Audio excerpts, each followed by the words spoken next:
To install the OEM cold air intake, first thing you want to do is pry the pins out of your core support. There's no other mechanical fasteners holding the snorkel in place. Slide it up and you'll simply pull it and it'll pop out of your air box that easy. We're gonna set this aside.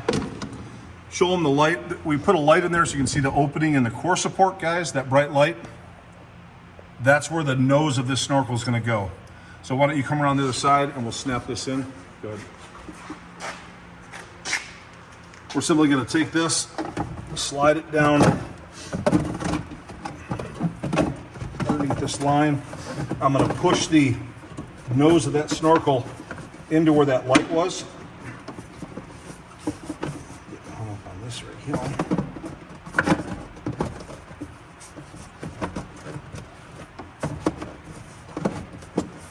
And it's a matter of pressing your air box back in there and it's installed.